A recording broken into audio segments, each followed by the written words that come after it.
Donc, nous allons pouvoir commencer avec un public nombreux. Donc, cette table ronde sur l'optimisation de son organisation avec l'intelligence artificielle. Un titre assez prometteur, un titre qui est dans l'esprit de tout le monde. Le but de cette table ronde, c'est d'avoir des échanges très interactifs et nourris entre les participants.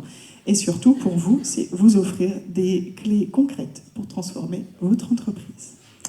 Donc, autour de cette table ronde, Émilien Garnier, chez Sodebo, responsable data et IA. Je te laisse te présenter.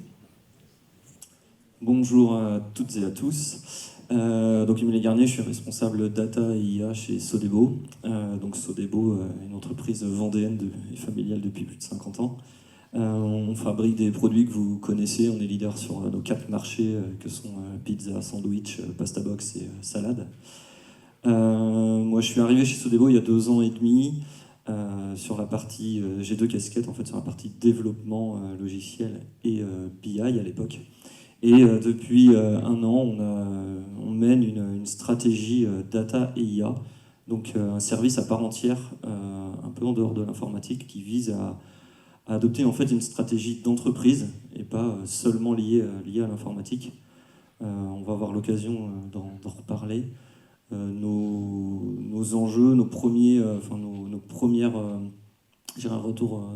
retours d'expérience, on s'aperçoit vite que l'IA, c'est vrai, on peut vite s'y lancer. Aujourd'hui, il y a un gros engouement pour ça. On s'aperçoit surtout que l'IA, on prend conscience que ok, mais en fait, l'IA, comment je fais pour l'utiliser? Parce que j'ai pas de data. Ou en tout cas, elles sont quelque part, mais elles sont peut-être pas forcément disponibles. Et on est vite bloqué et frustré.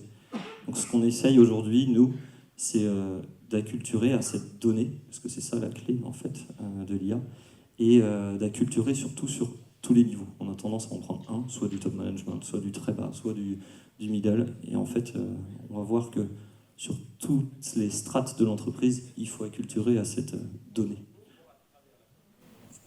Merci beaucoup. Maintenant, je vais donner la parole à Amélie Cordier, que j'ai vu pas mal hocher la tête, parce que c'est un peu ton domaine chez Grandia. Oui, bonjour à tous. Donc, je m'appelle Amélie Cordier, je suis fondatrice de Grandia, parfois consommatrice de sandwich triangle.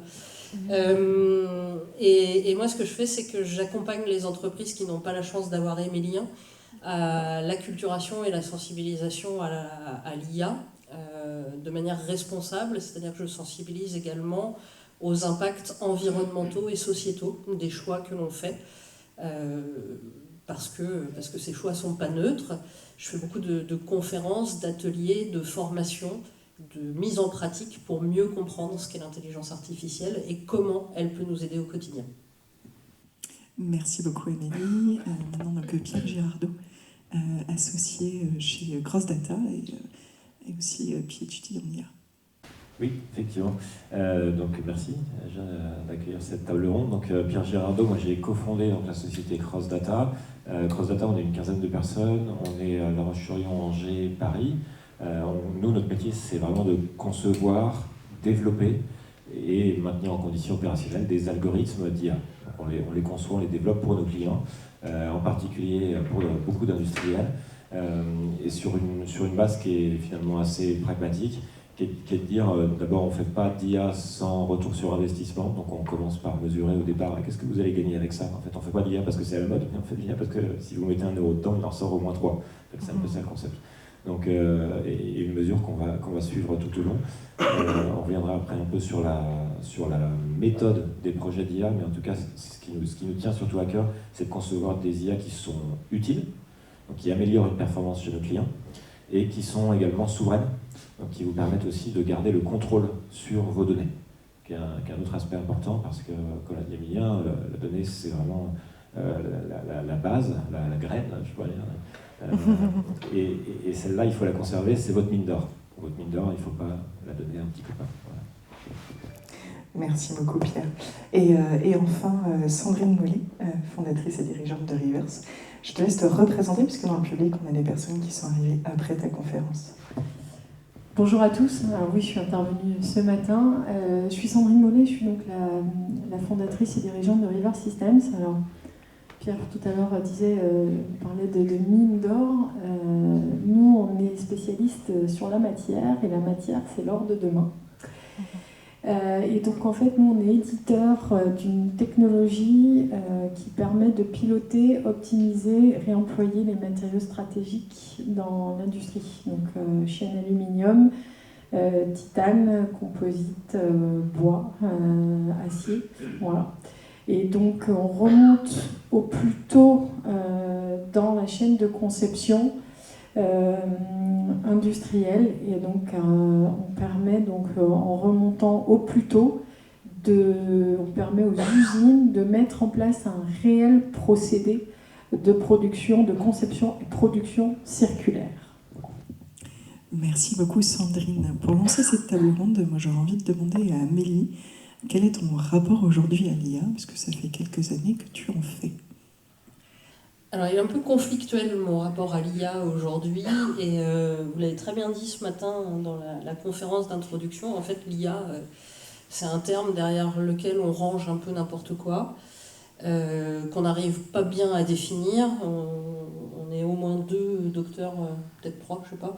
Non, au moins 2 docteurs en intelligence artificielle autour de la table, et je suis sûre qu'on ne partage pas exactement la même définition, et on peut vous dire que la communauté scientifique ne se met pas d'accord sur la définition, et donc c'est compliqué, parce que la première étape, en fait, quand on parle d'intelligence artificielle, c'est de se regarder droit dans les yeux et de se dire de quoi on parle.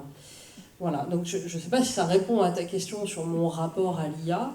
En tout cas, aujourd'hui, entre les super démonstrations que vous pouvez voir auprès des exposants qui vont parler d'un sujet extrêmement spécifique, comme du comptage, du contrôle qualité par vision, des applications que vous allez pouvoir trouver chez Sodebo ou chez CrossData, ou de l'IA générative que vous allez pouvoir utiliser pour écrire un super post LinkedIn et dire à quel point on est bon, et bien en fait, on ne parle pas du tout de la même chose.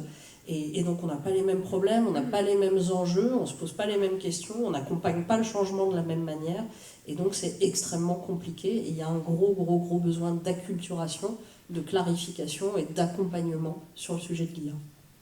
Merci Amélie, et du coup Pierre, est-ce que tu partages ce rapport conflictuel ?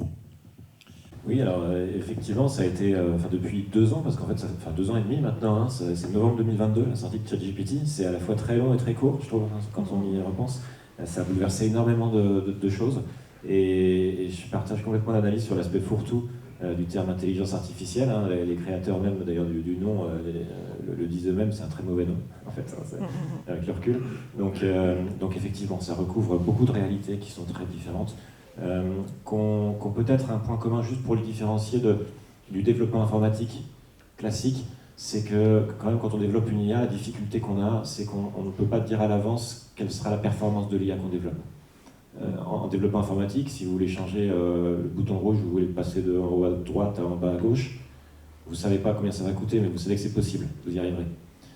Par contre, arriver sur du contrôle qualité à 99% de performance, vous ne le savez pas avant d'avoir essayé. Ça, c'est une vraie distinction quand même qu'il y a et qu'il y a à prendre en compte dans les projets. Et donc cette acculturation dont tu parles, je suis complètement d'accord, il faut la faire. Et en particulier pour cette raison-là, pour s'habituer au fait qu'il y a des choses qui sont incertaines. Voilà.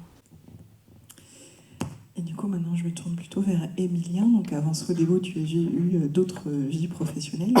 Qu'est-ce qui t'a amené à l'IA, et comment est-ce que tes expériences professionnelles te permettent d'avoir ta vision actuelle, notamment d'acculturation chez Sodebo? Du coup, je ne sais pas si c'est une accumulation d'expériences professionnelles ou de projets ou de rencontres et de partage avec ce qui se fait. En tout cas, comme on le dit là, justement, je parle de partage et je reprends ça, le fait de partager avec d'autres, c'est ce dont on se sert, nous, pour acculturer. Aujourd'hui, on essaye de mener des projets d'IA. On essaye de ne pas l'utiliser, effectivement, chez nous aussi, ce mot, parce qu'il y a vraiment tout là-dedans. Mais on essaie de démontrer par des exemples très simples dans l'entreprise comment, à un moment, on a mis, alors que ce soit un modèle statistique, une vision, un calcul, comment ça a pu aider telle ou telle personne ou tel service. Et en fait, on va aller faire ça de manière régulière, on va trouver un petit cas d'usage qui ne va pas coûter grand-chose, qui va apporter quelque chose à quelqu'un, puis on va les faire témoigner, on va les faire parler, on va les faire discuter avec d'autres services, et puis une idée va en pousser une autre, en donner une autre, et puis on va en récupérer comme ça. Et en fait, c'est quelque chose d'un peu circulaire, pour reprendre les mots de ce matin, qui va permettre en fait déjà d'acculturer et de faire changer les états d'esprit. Et rien qu'en faisant ça, on essaye d'acculturer tout le monde, comme je le disais tout à l'heure, un peu sur toutes les strates. C'est difficile aujourd'hui d'aller dire à quelqu'un que, alors dans une usine concrètement, que sur telle machine, ce serait bien de récupérer la donnée. Si on n'arrive pas à lui démontrer à quoi ça peut servir à l'entreprise. Peut-être que l'automaticien qui est derrière sa machine et qui dit, qu'on lui dit, tiens, essaye de récupérer les vibrations de telle ou telle machine. Si on lui présente comme ça et qu'on ne lui donne pas à quoi ça va servir, il n'est pas prêt de nous le faire. Si on lui présente un projet et on lui dit, tiens, tu vois, derrière moi j'ai mis une caméra, elle est capable de dire mes produits, ils sont bons, ils sont pas bons sur telle ou telle chose. Et en plus, j'ai récupéré les données de ton moteur, là, ou de la vitesse de ton rouleau, et je m'aperçois que à chaque fois que ça accélère un petit peu, moi j'ai des produits qui tombent. Ou j'ai un défaut, c'est un peu mal placé par rapport au visuel qu'on veut donner au produit. Et donc du coup, alors peut-être que ça, il y a un œil d'expert qui sera capable de le voir, au bout de combien de temps, je ne sais pas, mais en tout cas les IA, elles, en mettant toutes les variables de toute une chaîne de production ensemble, elles seront peut-être capables d'aller trouver des choses et trouver des corrélations. Donc c'est comme ça qu'on fait, on essaie de démontrer par l'exemple, et vraiment tout, on partage tout, que ce soit un projet RH, on peut le partager avec des personnes de l'usine, que ce soit un projet d'usine qui a un lien avec l'énergie, on le partage avec d'autres services, c'est comme ça qu'on fait. Sandrine, je te vois hocher la tête, est-ce que ça résonne aussi avec ta propre expérience ? Oui, c'est sûr. De ce qu'on vit et comment on amène l'innovation, c'est un changement de paradigme. Donc c'est vrai qu'il faut défaire pour refaire, conduire le changement, c'est clé. Et commencer par la méthode des initiatives, effectivement, du terrain. C'est s'ouvrir, déjà se questionner. Ça, c'est fondamental. Penser, comme je le disais, penser métier, penser utilisateur, service aux utilisateurs, ce qu'on appelle nous des personas. C'est vraiment un logisticien, un bureau d'études, ça c'est fondamental. Voilà. Donc on va aller dire aussi à un bureau d'études qui fait de la conception depuis 20 ans d'une certaine façon, de lui dire que là maintenant il y a un catalogue de chutes de production et du coup c'est un stock prévisionnel de matériaux de seconde vie parce qu'il y a des chutes réutilisables et vous allez refaire de la conception avec ça. Waouh. Faut se lever de bonheur. J'ai eu une question tout à l'heure qui dit mais ok, comment on fait pour convaincre? On place le ROI au cœur de la démarche, c'est-à-dire de montrer que ça a un retour sur investissement. C'est pas seulement de l'argent, c'est aussi du gain en temps et comme l'expliquait tout à l'heure aussi Émilien, du gain sur la façon dont la personne va pouvoir évoluer dans son poste aussi. Convaincre, ça veut dire qu'on a déjà entamé une démarche. Comment est-ce qu'on peut commencer correctement une démarche? Comment est-ce qu'on peut sensibiliser en fait l'ensemble d'une entreprise aux enjeux d'intelligence artificielle? Amélie, c'est ce que tu fais au quotidien. Oui, alors c'est intéressant ces deux points de vue parce que le ROI, c'est pas toujours la première chose qui motive les gens à aller vers l'intelligence artificielle. Parce qu'à cause du battage médiatique qu'il y a autour de l'IA aujourd'hui, moi j'ai souvent affaire à des chefs d'entreprise qui me disent « Oh là là, on a plein de données, on sait qu'il ne faut pas rater le train de l'IA, on ne sait juste pas où est le quai. » Ça c'est moi qui le rajoute. Et donc ils sont convaincus en fait qu'en une demi-heure, on va demander à ChatGPT et on va implémenter l'IA dans l'entreprise et on va augmenter son ROI, on va résoudre tous les problèmes. Et en fait, ça ne se passe pas comme ça, hein, vous l'avez bien compris, il faut travailler par cas d'usage, il faut identifier les problèmes, même si on a beaucoup d'incertitudes sur l'apport de l'IA, il faut avoir un minimum d'intuition sur le fait qu'effectivement, sur tel sujet, on peut aller chercher un gain, et ça, c'est pas facile. Donc la première étape, souvent, hein, c'est donc, dans l'acculturation, la démystification, c'est d'aller explorer les cas d'usage, les problèmes, les cailloux dans la chaussure, et essayer d'identifier pour quel cas d'usage une approche basée sur l'intelligence artificielle et laquelle peut être pertinente. Et ça, c'est extrêmement compliqué. Alors après, tout va dépendre de la taille de l'entreprise, des objectifs, du sujet, du métier, des vraies problématiques, mais la toute première démarche, c'est de dialoguer, de raisonner, de faire un brainstorming, pour utiliser un anglicisme, d'essayer de poser sur la table tous les sujets, puis de se faire bien accompagner. Alors ça peut être par des experts qui ont déjà résolu des problèmes, ça peut être par ses pairs, ça peut être en interne quand la compétence a la chance d'être en interne, pour essayer de qualifier les cas et puis de choisir ceux pour lesquels le retour sur investissement est le plus probable et de commencer par là. Le mythe du Big Bang de l'IA, je vais prendre mon abonnement de ChatGPT et ça va résoudre tous mes problèmes, ça porte bien son nom, c'est un mythe. Pierre, je te vois sourire, ça résonne avec ce que tu fais, notamment avec pas mal de sujets de formation. Ça résonne avec ce qu'on vit au quotidien, que je pense à lire. Moi, je me souviens d'ailleurs très, très récemment d'un client en fin d'acculturation qui dit « mais en fait, c'était vachement bien, mais je suis vachement déçu par votre acculturation. Parce qu'en fait, moi, je me rends compte que ça fait pas tout, en fait, l'IA. Et moi, j'étais arrivé en pensant vraiment que ça résoudrait tous nos problèmes. » Donc voilà, on a souvent des gens qui sont déçus, positivement, ils nous mettent une bonne note, mais c'était très bien, on est très déçus, parce qu'en fait, ça ne fait pas tout.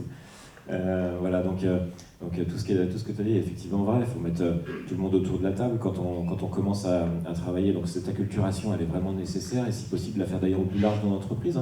Il y a des niveaux dans l'entreprise de connaissance de l'IA qui sont très différents, entre des experts, des gens qui ne sont pas dans le métier mais qui sont un peu geeks, donc ils ont testé, alors non seulement ChatGPT, mais ils ont testé Perplexity, puis ils ont peut-être testé aussi des outils de prévision, et puis ceux pour lesquels la dernière fois qu'ils ont entendu parler d'IA, c'était dans Matrix en 97, très bon film, si vous voulez le revoir. Ça finit mal. Et donc ça permet de remettre tout le monde, un peu l'église au milieu du village. Et ensuite, alors nous on commence souvent par simplement une journée où on demande à l'entreprise de réunir 10 à 15 personnes qui vont représenter l'ensemble des services de l'entreprise. Et si possible d'ailleurs, pas seulement des managers, mais aussi des gens du terrain. Je vais aussi un peu ce que tu as dit. Un projet pour qu'il soit réussi et qu'il fonctionne dans le temps, c'est bien s'il répond à la fois à des enjeux stratégiques de l'entreprise, mais s'il résout aussi des bobos du quotidien, ça engage tout le monde à s'y mettre. Donc voilà, on a ce groupe de personnes, et pendant une journée, on les fait travailler sur l'émergence de cas d'usage, d'abord de manière très foufou, quoi. Allez-y, liste à l'après-vert de tout ce que vous pourriez imaginer. Et puis ensuite, on les fait rationaliser sur la deuxième partie de la journée, sur le gain, sur est-ce que c'est faisable ou pas faisable, donc ça c'est plutôt notre expertise qui vient porter ça, et puis sur les coûts derrière. Donc ce qui permet d'avoir une idée d'une feuille de route possible, mais factuelle, de ce qu'on peut faire ou ne pas faire avec l'IA. Mais en tout cas, on a la chance quand même aujourd'hui de pas d'être rarement freiné par la technologie. Voilà, c'est sky is the limit, quoi. C'est vraiment la limite, c'est votre imagination, votre créativité, parce qu'il y a non seulement les gains que vous pourriez faire sur vos process, mais il y a des créations de valeur aussi. Il y a certainement des choses que vous pourriez fournir à vos clients maintenant que vous n'auriez pas pu fournir sans les technologies qu'on a à notre disposition. Et on les a aujourd'hui, mais ça se trouve, on n'imagine pas encore les services qu'on pourrait fournir à tous. Voilà, donc tout ça, il faut le mener. Notre cerveau, biologiquement, est fait pour être réfractaire. Comment est-ce que vous faites chez Sodebo pour pouvoir, en fait, dépasser les résistances internes, parce qu'il y en aura toujours? Les résistances, en fait, je sais pas si c'est des résistances, il y en a, de la frustration, beaucoup, ça c'est sûr. On a un bon moyen, on utilise nous des moyens pour y aller, c'est comme disait Pierre, on récupère régulièrement des listes de projets à réaliser. Je vais créer le produit de demain qui sera le leader, tout, ok. Donc on a plein de choses comme ça et on essaie de les classifier. Alors toujours regarder le gain, mais le gain, comme on le disait, il est pas que financier. Nous on a 4 critères. Alors, le financier c'est super quand on l'a. On peut avoir aussi la qualité, améliorer la qualité de son produit quand on est un industriel. C'est aussi quelque chose qui apporte de la valeur. On a aussi la partie productivité. Ouais, est-ce que ça fait gagner du temps? Et vis-à-vis du temps que moi je vais y mettre à y passer, combien de temps ça me fera gagner? Et la satisfaction des personnes de l'entreprise. Ça, on ne le met pas beaucoup, on le met pas souvent, je pense en avant, mais nous, chez Sodebo, on essaie aussi de faire ça. Si je suis capable de mettre une IA qui apporte à quelqu'un du plaisir ou en tout cas une satisfaction supplémentaire dans son travail de tous les jours, ben on va essayer d'y aller aussi. Et ça, pour l'acceptance ou pour faire lever des freins, c'est aussi quelque chose qui est important. Et pour éviter aussi la frustration et les freins, il faut renoncer à des projets. Clairement, alors on en parlait tout à l'heure, est-ce que c'est faisable ou pas faisable? Ok, alors ça c'est pas toujours facile à dire en interne, mais un bon moyen c'est de savoir déjà, est-ce que j'ai la donnée pour faire ce que je veux faire? Bon, si je l'ai pas, cherchez pas, vous pourrez lancer votre projet, à la fin vous serez bloqué, donc n'y allez pas. Est-ce que je dois essayer d'inventer quelque chose, de le faire chez moi, ou le prendre à l'extérieur? Aujourd'hui, vous pouvez essayer de faire un outil, enfin nous on s'est posé la question, de faire un outil de prévision de vente. Ouais, alors en face, on a des entreprises, alors, on a vu plusieurs entreprises, on a une qui a par exemple 10 ans d'expérience avec 300 personnes en R&D sur l'international, qui a un outil fait. Ok, alors moi avec mon équipe de 5-6 personnes, je pense que je peux commencer aujourd'hui. Déjà, je vais avoir du mal parce que je vais avoir que des données de mon entreprise, donc ce sera beaucoup moins pertinent, et donc ça, je vais peut-être pas y aller. Et ensuite, c'est est-ce que je demande, donc soit j'y vais, soit j'y vais pas, est-ce que j'y vais avec accompagnement ou pas? Est-ce que calculer un modèle statistique tout simple, j'ai des ressources dans mon entreprise qui sont capables de le faire en quelques jours, et donc je peux apporter une réponse très rapide, ou là, ça va peut-être piquer un peu plus, il va peut-être falloir un peu plus de développement, et je m'accompagne de partenaires pour le faire à l'extérieur, ce que fait par exemple CrossData. Donc c'est aussi ça, en fait, où est-ce qu'on met à chaque fois le curseur. Et en fonction de tous ces critères-là, on se dit, ok, je choisis. Et un des derniers, après, parce qu'on parlait des freins, c'est essayer d'estimer le changement que ça peut amener sur le métier, forcément le métier en question, et les métiers autour. Ne commencez pas par amener de l'IA dans un process qui va peut-être aider une personne, mais alors qui va impacter tous vos métiers autour. C'est le meilleur moyen pour avoir des freins derrière. Essayez de trouver d'abord des petits usages qui sont vraiment aidants, où tout le monde va s'y retrouver. Ça, c'est plus facile déjà pour acculturer. Je rebondis sur ce que tu as dit, il faut parfois savoir dire non. Si on dit non à certaines choses, si on fait dépasser certains réflexes comme ChatGPT, comment est-ce qu'on peut aller vers des initiatives qui sont plus stratégiques, comme par exemple celle de Reverse? Comment est-ce que les industriels en fait, qui te sollicitent, eux, ont dépassé ce premier réflexe un peu buzz médiatique, pour aller vers quelque chose d'un peu plus profond? C'est une très bonne question, parce qu'en fait, l'innovation, ça répond à un processus. C'est pas un hasard. Et faire adopter une innovation, c'est pas un hasard. Enfin, ça répond à un processus qui est extrêmement structuré, clair. Il y a beaucoup de littérature sur le sujet. Il y a toujours deux choses. Alors, la première pierre, c'est les technophiles qui vont d'abord tester, parce qu'ils vont tester la technologie, ils sont très peu nombreux. Ensuite, ceux qui vont derrière tester la technologie ou vouloir y aller, c'est ce qu'on appelle les visionnaires, tout simplement. Et pour eux, ce qui est important, c'est le bénéfice-risque. Finalement, quel risque j'ai à y aller et qu'est-ce que j'ai à gagner plutôt qu'à perdre, voilà. Et en fait, c'est cette question-là, et uniquement cette question-là, qui fait qu'à un moment, ils se lancent.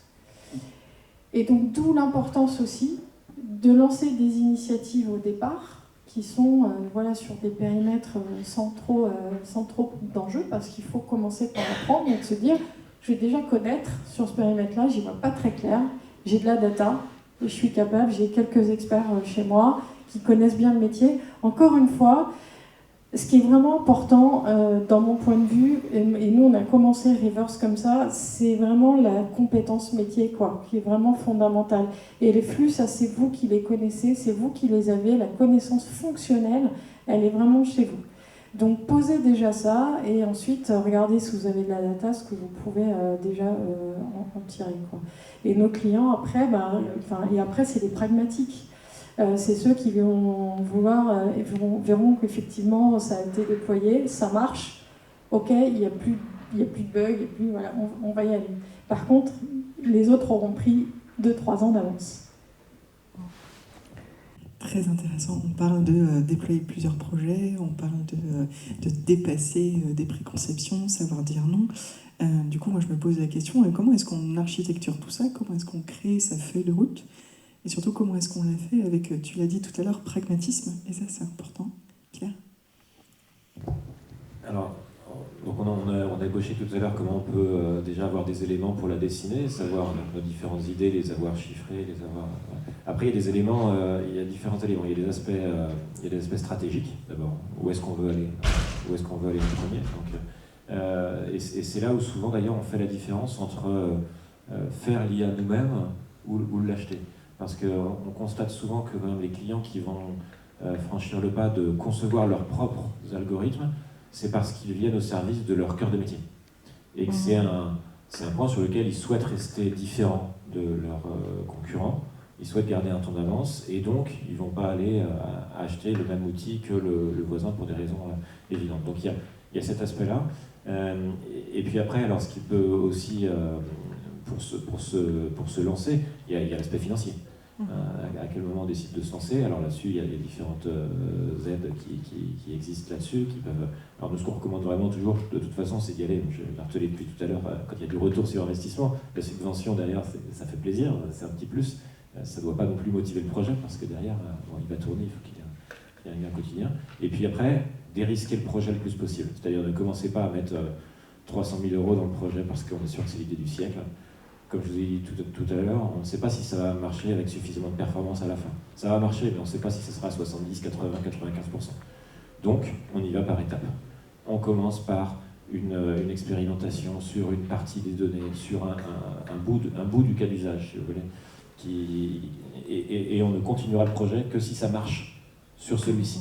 Et d'ailleurs, on a choisi un qui est plutôt difficile au début, parce qu'on se dit, tiens, quand on sera au bout, de toute façon, il faudra traiter ce cas difficile. Donc si on n'y arrive pas dès maintenant, comme ça, au moins, on sera au courant. Et puis, une fois qu'on a fait ce premier pas, on en fait un deuxième un peu plus large, et on continue, ainsi de suite. Donc y aller vraiment prudemment, ça peut permettre d'être très agile, en fait, de changer de cas d'usage peut-être à un moment, parce qu'on s'est rendu compte que nos données n'étaient pas suffisantes pour atteindre 95% de performance. Tant pis, on va récolter des données, on y reviendra dans 5 ans, et en attendant, on va faire cet autre cas d'usage. Amélie, si on regarde un petit peu plus loin, comment est-ce qu'on aligne un codir d'une entreprise sur une feuille de route qui soit aussi alignée avec les besoins du terrain? C'est une bonne question. Alors, je vais peut-être redire des évidences qui résument un peu ce qu'on vient de dire, mais la première clé de réussite, c'est quand même de partir du problème et de pas partir de la solution. Et souvent, c'est l'erreur que certains dirigeants font, justement, dans cette peur de rater quelque chose, c'est de se dire que oui, il y a de l'IA, il faut l'utiliser. C'est un peu comme si vous aviez un tournevis sur la table et que vous le regardez en disant mais qu'est-ce que je vais pouvoir réparer avec ça? C'est pas une bonne façon de faire. Donc ça, c'est le B.A.-ba, la base pour bien aligner la feuille de route, c'est d'être capable de clairement identifier les problèmes.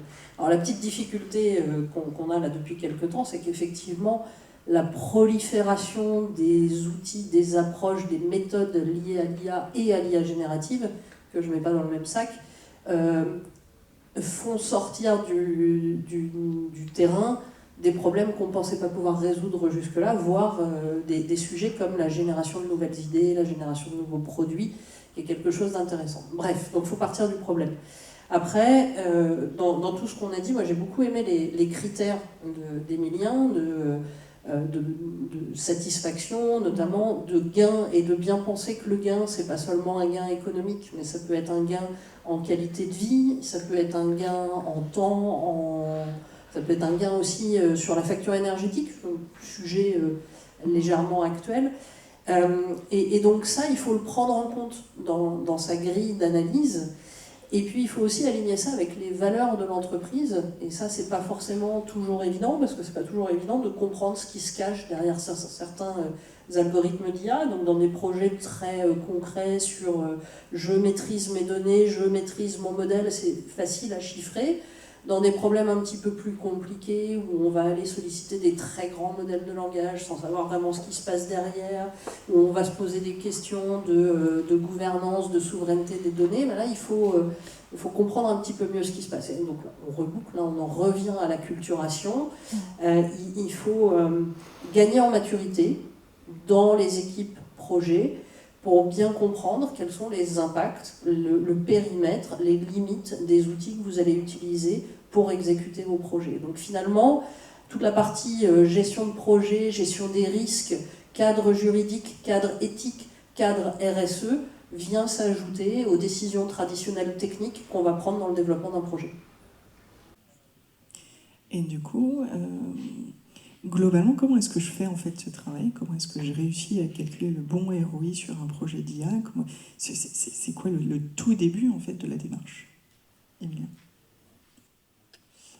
Le tout début de la démarche, alors pour calculer le bon ROI, et j'en ai parlé tout à l'heure, il y a des critères, je pense, des critères à mettre en place, sans en parler, je vais peut-être y revenir. Après, le tout début de la démarche, il est dans l'acculturation, mais dans la démystification aussi.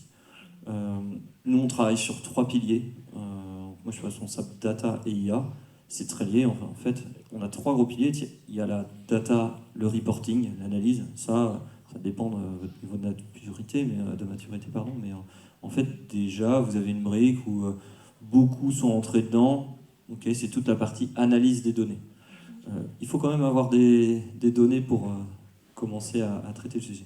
Et ensuite, comme on le disait, les IA, c'est tellement vague que moi, je sépare toujours mes projets qui peuvent intégrer l'IA et je mets dedans vraiment tout ce qui va être vision, modèle statistique et tout. Et je vais utiliser IA parce que ça parle, mais en fait, je vais surtout essayer d'utiliser d'autres mots pour faire comprendre que en fait, ça existe déjà, on peut l'utiliser. Et je mets de côté, comme disait Amélie, tout ce qui va être les GPI, en fait, tout ce qui va être plutôt IA généraliste, IA générative, parce qu'en fait, on est pollué. Je trouve que c'est plus aujourd'hui même un polluant, des fois, dans la compréhension de ce qu'est l'IA. Et face à ça, vous avez tellement en fait, vous avez plusieurs réactions différentes. Vous avez en gros 3 réactions. Il y a ceux qui sont foufous, qui vont y aller, ouais, allons-y, pleine balle, et on achète des licences, sans savoir ce qu'il y a derrière. Vous avez ceux qui ont plutôt peur. Oula, ça c'est encore un truc chino-américain qui arrive, surtout je ne fais rien avec. Et puis je pense qu'il y a le juste milieu. Alors après ça se passe à d'autres niveaux, mais ça c'est un avis personnel aussi, c'est qu'il y a un outil. Il est là, il arrivera. Quel est le manuel que je mets en face de cet outil? Et ça c'est important de commencer aussi à l'expliquer dans l'entreprise. Donc on parlait de limites, de chartes. Ok, quelles limites moi dans l'entreprise je ne veux pas franchir? Chez Sodebo on s'est mis des limites. On sait que par exemple aujourd'hui nos outils qui utiliseront l'IA, aujourd'hui on ne veut pas qu'ils prennent de décision. Je vais prendre un exemple que je prends souvent. Enfin, vous avez une voiture aujourd'hui, alors idem, on mettra de l'IA ou pas là-dedans. Vous avez une voiture, elle voit un obstacle, elle freine. Elle a pris une décision à votre place. Nous, on ne franchit pas cette barre-là. On va mettre un obstacle, on va faire biper, on va limite avertir l'utilisateur. Attention, il y a quelque chose. Par contre, on prend la décision. Vaut mieux freiner et avoir une voiture qui tape derrière, ou fallait mieux éviter? Je ne sais pas en fait. Donc en fait, on va plutôt laisser la décision à l'utilisateur. Et l'autre règle, c'est que on ne va pas, et ça je pense que c'est aussi pour lever les freins, on ne va pas dans les équipes en disant là, ce que tu fais, moi je vais mettre de l'IA et tu vas voir, ça va être beaucoup plus rapide et là tu n'auras plus ça à faire. Je pense que au niveau acceptation, c'est pas très bien. Donc on va aller plutôt... C'est du bon sens, mais ça fait du bien en temps. Ouais, ça fait du bien, et en fait c'est surtout... on y va plutôt en montrant quelque chose, et nous on écoute, en fait on va écouter l'utilisateur, puis à un moment quand on se rend compte que la personne, oh là ça, tous les mois je dois faire ce truc là, ou je suis invité, ça m'embête, ça n'a rien à voir avec mon travail, enfin c'est pas ce que je veux faire. Ah, ok, là il y a peut-être un truc à aller creuser, là je peux peut-être amener quelque chose, là je vais être dans l'acceptance, et là je vais pouvoir apporter un truc pas mal. Top. Si je tire un petit peu la substantifique moelle des différents échanges, globalement, ce qu'il faut pour aller sereinement, je dirais, dans une stratégie IA pour son entreprise, c'est déjà d'aligner ses projets IA et sa stratégie d'entreprise, pas d'en faire une supplémentaire, bien penser à la sensibilisation et la culturation des salariés, et pas que de son codir, et prioriser ses projets pour pouvoir y aller par étapes, Soit on choisit le plus difficile en premier, et peut-être que certains vont choisir autrement, mais globalement, le but du jeu, c'est aussi bien de se faire accompagner et commencer en fait, et y réfléchir maintenant, parce que globalement, et là c'est moi qui vais le rajouter, vos concurrents sont sans doute en train de faire la même chose. On a beaucoup parlé, et je me dirais ce serait peut-être intéressant de prendre quelques questions du public, parce qu'à mon avis, vous devez en avoir. Dans les limites, et notamment des IA génératifs, c'est effectivement les users qui utilisent sans trop de réflexion. Et comment est-ce qu'on peut garantir la data, entre guillemets, que la data n'échappe pas ou ne soit pas trop repartie un peu à droite à gauche. Voilà. La question est pour quelqu'un en particulier ou je peux parler alors à la limite de mon expérience.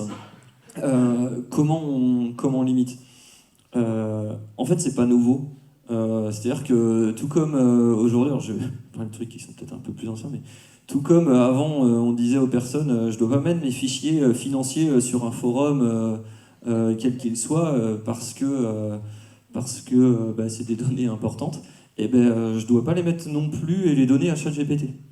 Alors aussi bizarre que ça paraisse, pourtant ChatGPT on a plutôt l'impression, vu qu'il nous répond, on a plus confiance. Non, en fait, l'environnement est exactement le même. Et un bon moyen de démystifier ça, c'est d'aller un peu prêcher la bonne parole dans les équipes en disant, voilà, il y a plusieurs types de données. Vous avez des données qui ne concernent pas l'entreprise, allez-y. La même chose que vous les mettez sur Internet, c'est des données qui sont gérées personnelles ou qui n'ont rien à voir avec l'entreprise. Bon, vous pouvez utiliser. L'autre moyen, c'est que vous avez des données déjà un peu plus confidentielles ou un peu plus, pas encore stratégiques, mais en tout cas qui concernent l'entreprise, là, essayez d'utiliser plutôt, on va dire, nous on leur préconise d'utiliser plutôt des comptes professionnels. Donc là on arrive déjà dans un truc alors qui sera un peu plus sécurisé, mais déjà qui a une histoire de coût. Donc il faut voir. Mais il y a pas mal de solutions aussi pour limiter ça ou faire des choses en interne. Et puis il y a des typologies de données qu'on s'interdit effectivement de mettre à l'extérieur. Tout ce qui va être concurrentiel par exemple, ainsi de suite.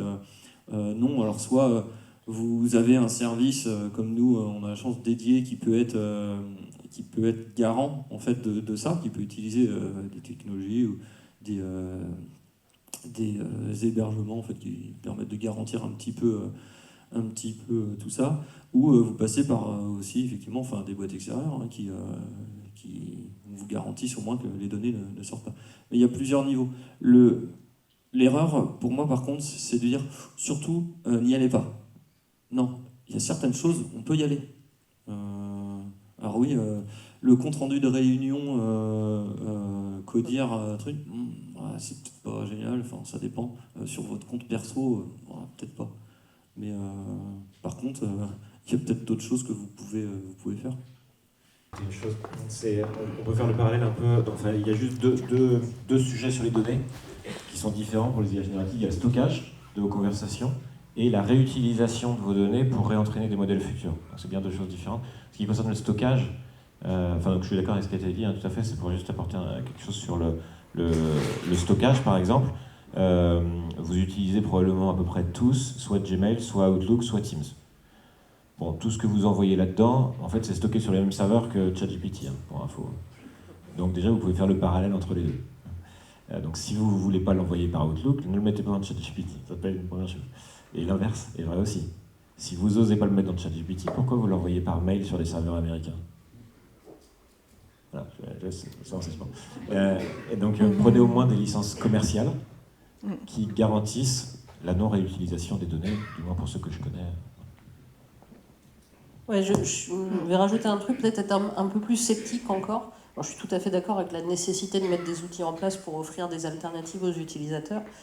Moi, je voudrais insister sur la nécessité de l'acculturation sur cette question-là, parce que certes, c'est pas nouveau, mais ça a changé dans la façon de fonctionner. Et auparavant, quand on mettait un rapport financier sur un forum, on avait conscience de mettre un truc sur la place publique.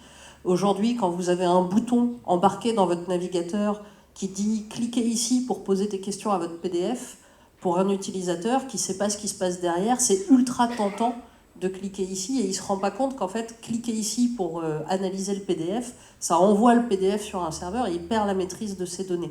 Et ça, il n'y a aucune autre solution que l'acculturation pour faire comprendre aux gens le périmètre de la data. Voilà, je voulais juste insister là-dessus parce que dans la forme, les choses ont changé. Hein. Dans le geste qu'on fait, c'est différent.